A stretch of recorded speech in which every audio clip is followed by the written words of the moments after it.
पावसासंदर्भात अत्यंत दिलासादायक बातमी समोर येत आहे। नमस्कार मित्रांनो, स्वागत आहे तुमचं आपल्या विजेता न्यूज चॅनल। मान्सूनचा वेग वाढला, अनेक राज्यात मुसळधार पावसाचा इशारा, तर मध्य आणि दक्षिण भारतात उष्णतेची लाट। एकीकडे मान्सून खोळंबला असताना सध्या देशात दोन वेगवेगळ्या प्रकारचा हवामान दिसत आहे। याच दरम्यान भारतीय हवामान खात्याने मुसळधार पाऊस, वादळ आणि उष्णतेच्या लाटेबाबत अनेक राज्यांना इशारा दिला आहे। एकीकडे मान्सून खोळंबला असताना सध्या देशात दोन वेगवेगळ्या प्रकारचा हवामान दिसून येत आहे। एकीकडे नैऋत्य मान्सून पूर्व आणि ईशान्य भारताच्या दिशेने वेगाने आगेकूच करत आहे, तर दुसरीकडे मध्य आणि दक्षिण भारतातील बहुतांश भागात भीषण उन्हाळा आणि लूचा प्रकोप दिसून येत आहे। याच दरम्यान भारतीय हवामान खात्याने मुसळधार पाऊस, वादळ आणि उष्णतेच्या लाटेबाबत अनेक राज्यांना इशारा दिला आहे। हवामान खात्याने दिलेल्या माहितीनुसार मान्सूनची उत्तर सीमा सध्या हरनाई, सोलापूर, हैदराबाद आणि रांची येथून जात आहे। येत्या 4-5 दिवसांमध्ये मान्सूनच्या तेलंगणा,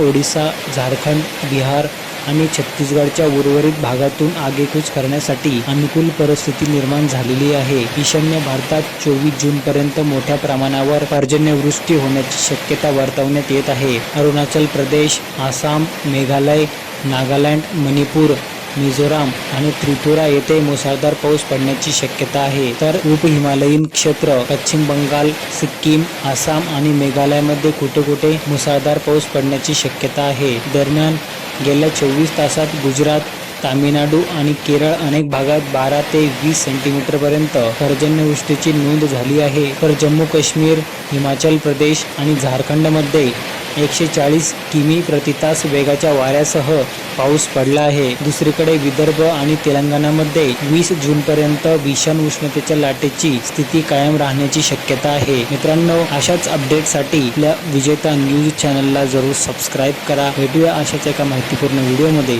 तोपर्यंत धन्यवाद।